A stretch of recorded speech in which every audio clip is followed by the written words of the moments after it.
Okay,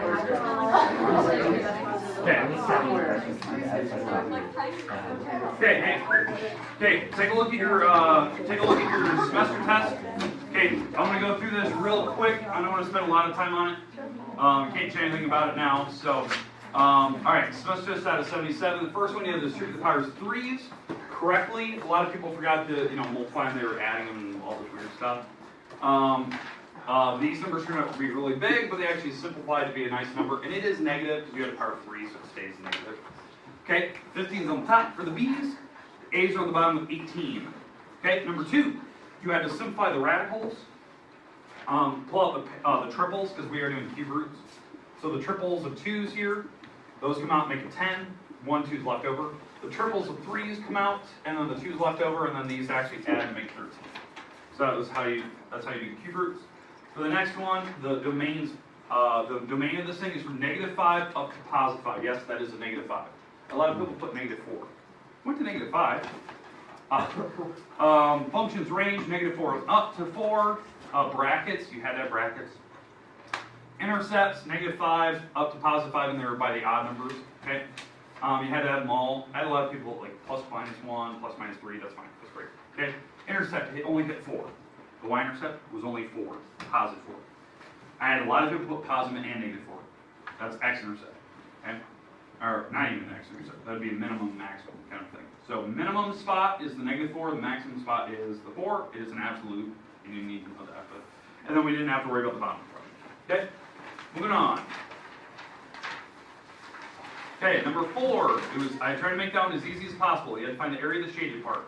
So the trick was, you just had to multiply these two together, which is there, multiply these two together, and subtract the second one. And notice how I subtracted. So the first one, you foiled the first outer lash, you got x squared plus 12x plus 27.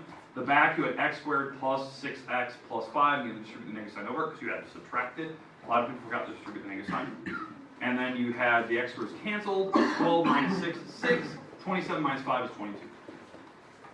There you go. Oh, you got it. Yes. Hey, you can keep that by the way.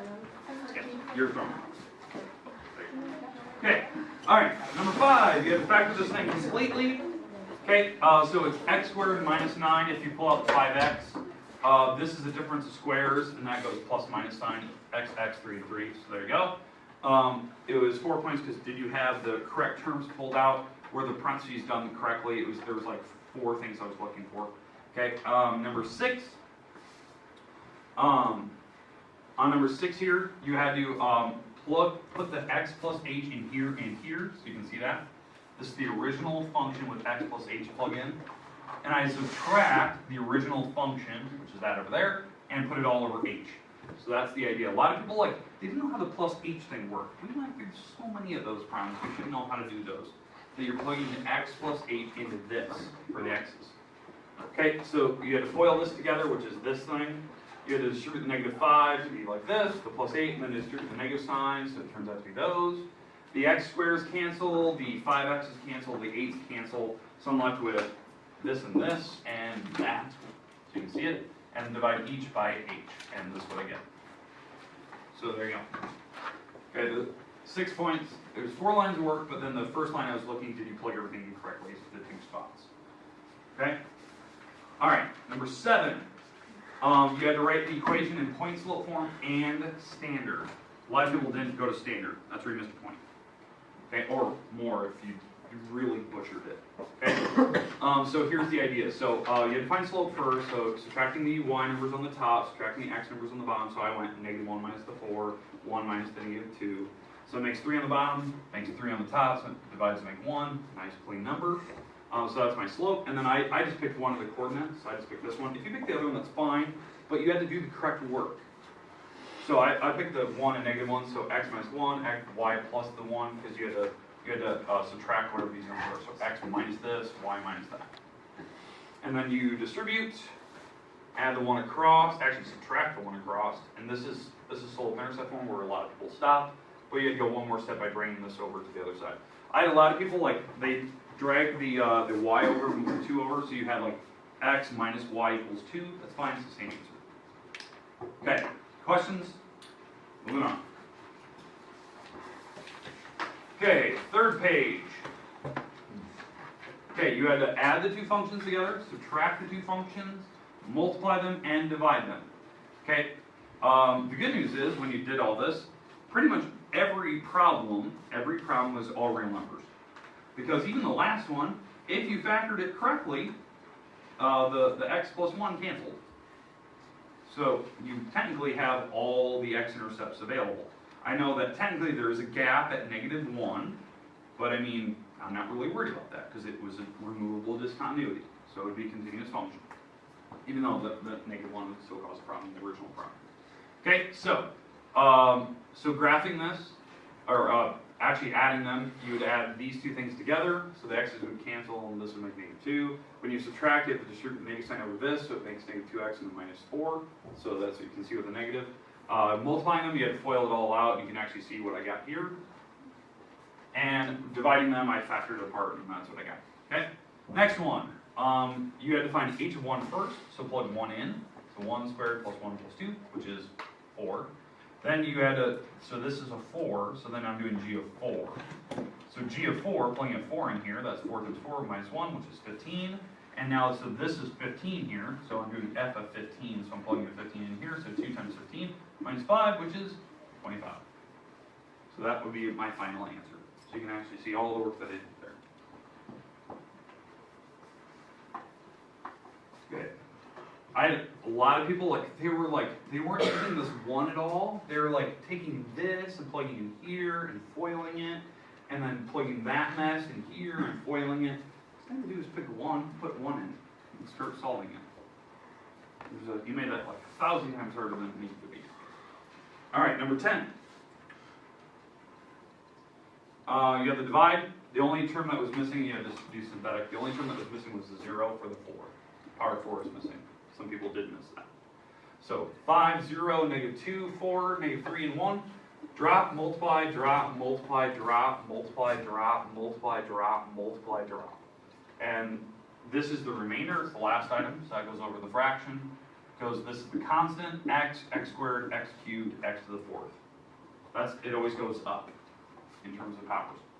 Okay, 11, you had to figure out which roots work. So I was checking, it's the back number over the front number, so it's 12 over 1, and then all the factors of 12 are 1s, 2s, 3s, 4s, 6s, and 12s, and they're all over 1, so these are all the potential numbers. And checking, the first number that I found that worked when I was doing it, I found -3. Okay? When I plugged them in, I did the negative root test, and I found out there was going to be possibly one negative number and a couple imaginaries and stuff. So I was checking the negatives first, because that was something I did in my head. So doing the negatives here, the -3, so this is a 1, -2, -11, and 12. Drop, multiply, drop, multiply, drop, multiply, drop, and it was 0, so that was my first root. And then whatever this thing is, this is 4 plus 5x plus 1x squared. This factors and gives me the rest of them. So it was a 4 and a 1. So that's how I did mine. So that's what I was checking for, is 5 steps, 5 actual lines of work. Okay, 12. Okay, you had to graph this using the 7-step method. Okay, a lot of people started, they did the correct things. They figured out where kind of the tails go, they figured out, x, y intercepts. Hopefully they did. So you got a couple points, but where they mostly messed up was the graph. You just butchered the graph. You didn't even know where to start with the graph, even though you had a lot of good starting points, right? You knew there was an x-intercept, a y-intercept. Since it went through the origin, that's the same x and y-intercept. It was even symmetric, because when I plug in the negative signs, they all cancel when I plug the negatives into the x's, so it's actually an even function, so they're going to be balanced right and left side. And it has a horizontal asymptote. When you actually divide this, it has a horizontal asymptote at 2. Why did I write it wrong? It's at 2. I didn't get rid of 2. Horizontal at 2. The reason why you divided these numbers. 2 divided by 1. So that's why I have that here. Okay, so that's a horizontal asymptote. That's basically where the tails go. And then the vertical is at positive -1. The reason why you do that, you factor the bottom apart, and that's where your verticals are. So the verticals are here. So then all I have to make sure of is plug a couple numbers in, plug a couple numbers in, and see kind of where that thing's going. And when I did that on a calculator, that's what the graph basically looked like. Okay, questions about my function here, 7-step method. Trying to find it. Where did I go wrong? No, I did it right. Okay, number 13. Okay, you had to complete the square. So basically what I did is I moved the y and the 8 across, so it became this. So I left the x squared plus the 8x alone. That way, it didn't matter what side they were on, I just moved these over. That way the x squares were by themselves, the y's over here. So this is how we complete the square. Factor out any number outside, there's none, so half the middle is 4, squared 16. You have to take that number times the number out front, which is still 16, add to the other side, so that makes positive 8. Factor this thing apart, so it's x plus 4, so that's squared. So my vertex is at -4, -8. So there's my vertex. And it is going up because the number in front of my x squared is positive, so it is going up. And so what I did is I found my y-intercept by plugging zeros in. So basically I just went to this original problem, plugged in the zeros for the x's, so those are gone. Move the 8 across, it was 8, y equals 8. So that was my y-intercept, you can see it up there. And I knew the other side of it, where that was going to be, because you can actually see me draw the dot here, so I knew where the middle was. And so I put the dot on the other side of it. And then x-intercepts, you just basically take this and solve for x. So plug a 0 in here. So that's 8, take the square root of 8, which is 2 root 2, and subtract the 4 of it. So it actually turned out to be like 1.7 and 6.8. So that was my x-intercepts. That's what I was looking for. Problems, I think that problem is worth, it's worth 7, I think. Let's see, I think it's, yeah, 7 points. Okay, all right, they're yours to keep. I don't want them. You can put them away, they're yours to keep. Now remember, second semester, when we take the semester test, it'll be just over second semester. So the stuff we started Friday and we're going into today, which, I don't know, we have about what, 10 minutes or so today? The rest of the classes are free period? No, we're gonna talk about it. That's it. We're not gonna get homework or anything It's a today. relaxation day. No. Okay, so we are gonna discuss what we're going through today. Tomorrow you will need your textbooks, so make sure you bring them in. We will have homework tomorrow. The homework that we get tomorrow is really easy. And we're gonna do a couple examples of what the homework will look like. We'll stop after we're done each type. Make sense? And there's not very many. Questions? Yes, do it fast. Okay, all right, let's get rid of this. May I have your attention, please? Jamie from Athletico is now ready for any juniors or seniors that this season. Okay. Let's see, is that thing still recording? Perfect.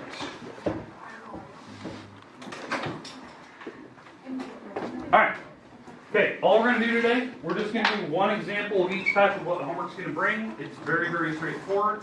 I want to make sure that you understand how to work it. Then we'll be done for the day. Very nice, very easy. Homework tomorrow. If you're going to switch sections or whatnot, the homework will be the same throughout the day because I know you have all week to switch. I think, when I look at the schedule, I think period 9 is really big. When I looked at, I think there was 22. So if you're going to switch sections, avoid that one. Because I have 3, 4, and 9. I definitely would avoid 9, especially if you're in track, soccer, what other things we have? Golf. I would avoid period 9. The reason why you guys always leave early for meets and other things, matches, it becomes super difficult when we're getting to these really complicated sections and you're missing every other day because of a game or a match. So I personally recommend that you show up, or you pick period 3 and 4. Now I know I can't have everybody in period 3 and 4, so that's why I videotape these. So if you're going to switch to one of those sections, you can watch the videos later. Okay? You always want me to videotape a different section. Yeah. Okay, all right. But let's talk about the sections we're going to go through. All right, so here's our 3 types. We'll start with the first type, okay? First type, they're going to give you an arc length. They're going to give me a radius. And what they're going to ask for is what is your angle in radians? So it's very, very straightforward. Okay? To be able to handle this problem, you have to use this formula. That's it. That's what they want. So I'm going to plug my 12 in here for the arc length, and that would be in inches as well. So that's 12 inches. My radius is 4 inches. And I'm going to take that times theta, which is in radians. On this formula, that theta is in radians, not degrees. It's my angle. So all I have to do to solve, you divide by 4. So 12 divided by 4, which is? 3. 3, and that's my angle in radians. It's 3 radians, whatever that is. If you want to calculate that to degrees, we can do that later. Okay, does that make sense? Yes, sir. If I give you the angle, or if I give you the R, you plug those into whatever spot, they're going to give you 2 out of the 3 numbers you solve for the remaining one. Make sense? They don't even want it in degrees. They just want it in radians. You already know it. If it's decimal, fine, so be it. Leave it a decimal. So that'll be your first type of problem you will have tomorrow. I think I'm going to give you 3 of those. Now the reason that you're probably wondering, why are you even giving us those? That seems easy. We're going to use that more on Friday this week. We'll do more examples of like, the example we did on Friday where we did like circular motion using a car tire. Those are the types of problems we're going to see on Friday this week. So this formula will become really, really important for us. Okay? Make sense? All right. Okay, let's move on to the next type. So second type of problem. They're going to give you an angle in degrees, and they're going to want you to convert it.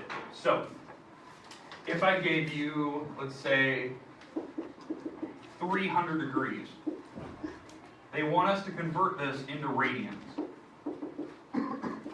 Radian measure. Okay, that's what we're going to say. There's a simple formula that we do here. Okay?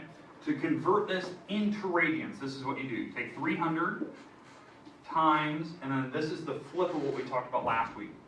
Pi over 180. That's what you always multiply by. You multiply by this, and that'll turn it into radian measure. Now, what I prefer you leave it as a fraction, not a decimal. Okay, it's more exact as a fraction. Okay, because decimals, if it turns out to be repeating, you can't actually display that without using a little bar. Okay, so here's what we do. We take the 300 times the pi, which I'm going to leave it at 300 pi. Think of pi like a variable, it's against x, 300x, and that goes over 180. That's my fraction, right? But how do I simplify it? Yeah, like the 300 and the 180, you can actually simplify those because those are whole numbers. Those are nice, easy numbers. Here's the shortcut if you've never seen this from like general math days. You can cross out the zeros really fast. So now it's 300 over 18, or sorry, 30 over 18. Divide them both by 2 or by 3. In fact, you can divide them both by 6, since 2 and 3 both go into it. So dividing that by 6, I have 5. Divide the bottom by 6, I have 3, and that would be my final answer. That's my radian measure in simplest form. That's the angle. Now, if you want to know what that is, you could, it literally means 300 degrees, but 5 divided by 3, it's so many pi's, and I'll explain what pi is more on Friday, like what that means in terms of what we're doing. Okay, any questions with what you have to do first? That's the second type of problem. Okay, now, what do you think the next type of problem is? Yeah, I'll give you a radian, you change that to degrees. So, that example, let's say I give you 2 pi over 3, and I want that into degrees. This is the one that I believe we did a couple of these on Friday and maybe Thursday last week. Okay, so what you do here, 2 pi over 3. Since I want to go to degrees, I multiply by this. This is where, I believe in the instructions they'll say, if you want, you can write these into decimals. You can. When it's in radians, I prefer this left in fraction form, because it's more exact, but degrees, most people can kind of like guesstimate what degrees are in their head. Okay, so the pi's here would cancel. So that's kind of nice, that's why we do that. That's why you multiply by 180 over pi, if I want to go to degrees. Those would cancel. I take 2 times 180, divide by 3. 180 divided by 3 is 60, and I'll take that times 2, so I believe this turns out to be 120 degrees on calculator. Again, how I'm doing that, take 2 times 180 divided by 3. Make sense? Multiply the tops, divide by the 3 on the bottom.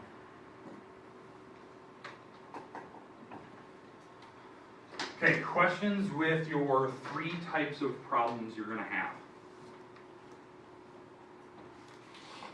Okay, now, I'm not going to go through the last ones. There's one problem in particular they'll ask you to draw angles. So you know how to draw angles in the standard position. You start on the x-axis, you kind of work your way counterclockwise. If it's negative, you go the other direction. I'm not going to go through that today, maybe I'll say that tomorrow. And then there's one challenge question that I haven't explained yet. And I want to see how well you can do. And I'm not going to give you any hints on that. Okay? Alright, any questions with the 3 types I've covered today? No. Done. We're already over halfway through. We're already over halfway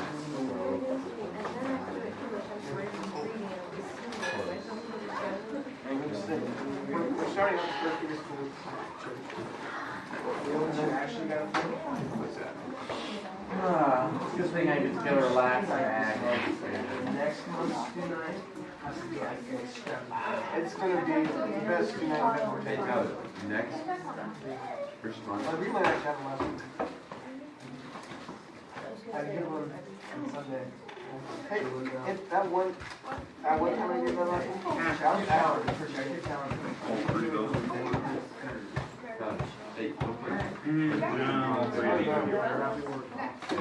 Why? Is that a weekend? No, it's a Friday.